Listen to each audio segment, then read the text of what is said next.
Hello, ladies and gentlemen, my name is Putty, and welcome back for another edition of Mid-Atlantic Wrestling.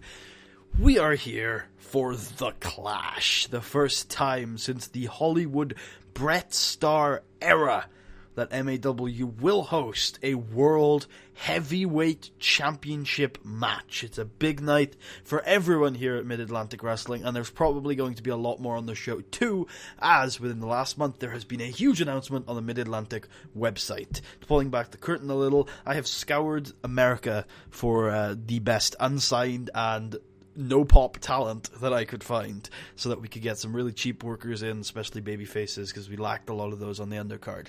So, back to kayfabe. On the Mid-Atlantic website this month, it has been announced that from now until the end of the year, MAW will now be hosting a Hot Prospects tournament, where we will take people that have only been wrestling for a maximum of 3 years and give them a spot to shine on the big stage of MAW.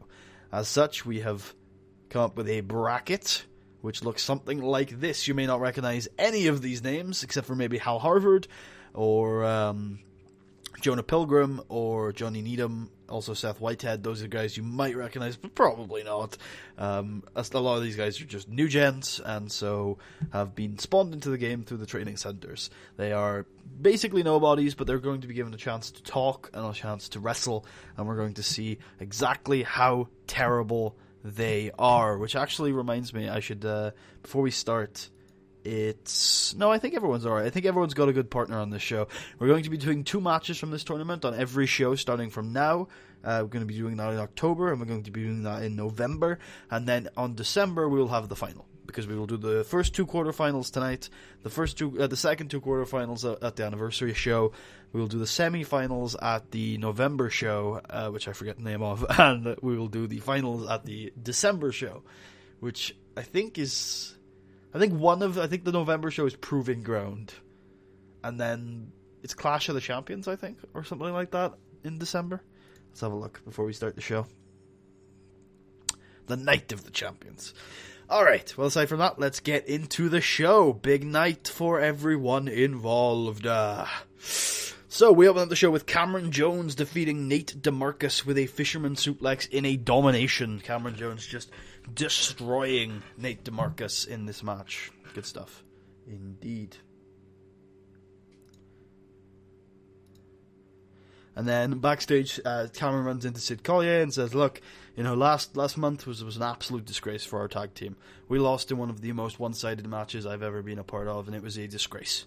Now, I don't want to start pointing fingers, Sid, but you just saw what I did to Nate DeMarcus out there. I'm a machine. I'm a monster, Sid. So, look, you got a match later tonight. I need you to show me.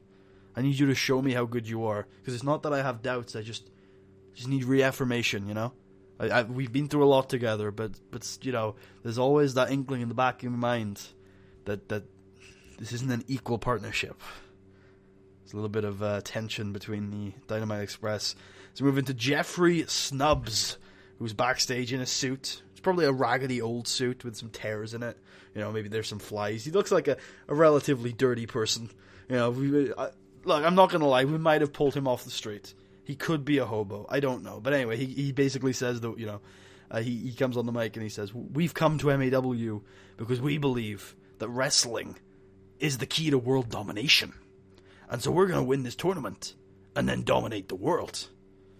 And that's Jeffrey Snubbs. Very interesting character. And then Seth Whitehead says, I've been wrestling on the independent scene for a number of years now. I have been around this country, and I've seen the best and I've seen the worst, but I've never been to MAW. This is the grandest independent stage there is, and I think it's time for me to settle down and prove what I'm worth. As we move into our first quarterfinal match in the Hot Prospects tournament, as Seth Whitehead defeats Jeffrey Snubbs by submission with a Minnesota stretch after blatantly cheating. Seth Whitehead winning with a little bit of cheating. That's not bad. I actually like both these performances. They both impressed me quite a lot, so that's very good from these 2 hot prospects. So next we have Gordon Bennett. He's in a very well-kept white suit, but he's wearing a mask, as you can see on his picture, and he says, I've had a turbulent path to professional wrestling. I got a catering degree when I was in college, and then when I left, I went on to be what I consider to be a high-ranking chef in the catering industry. But there was this problem. I just kept burning food. No matter what I did, I just kept burning food. And so I felt I had to quit the catering industry because I would get fired from this gig and that gig and whatever.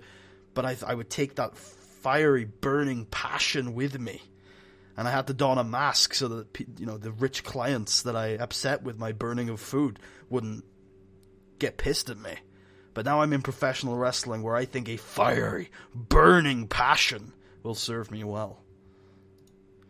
And Jonah Pilgrim says, I've been in MAW for about a year now, 2 years. And although I've been relatively successful with my partner, he seems obsessed with taxes for some reason. I don't quite get it. So it's time for me to break out on my own in a singles tournament and show that I am more than just some guy. I'm a hot prospect. As we move on to our second quarterfinal match of the evening, and Gordon Bennett defeats Jonah Pilgrim with a flying face slam. That's, well, he was off his game, so maybe we'll give him a bit of credit, but that's not a great performance from Gordon Bennett. He will get another chance later in the tournament, because he does, of course, progress. He will take on Seth Whitehead in November at the aptly named Proving Ground. Jonah Pilgrim, of course, putting in a decent performance is what we expect from someone like him. He's been on the roster for a little while. Good stuff there. Gino Montero is back, and he says, tonight I get my deserved opportunity at the World Heavyweight Championship. I used to look at MAW like some sort of, I don't know, I used to look at MAW like it was lesser than a lot of the promotions I was in.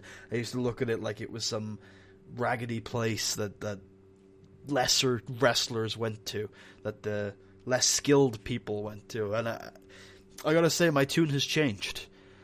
My win in January propelled my wrestling career.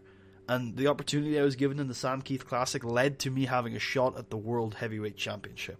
MAW has been one of the biggest boons that I've ever had to my career. And so I want to repay MAW. I want to make MAW greater. I want to put MAW on the map. And so next month, at Where It All Begins Again, win, lose, or draw tonight, I have been granted an MAW championship match against Greg Gage.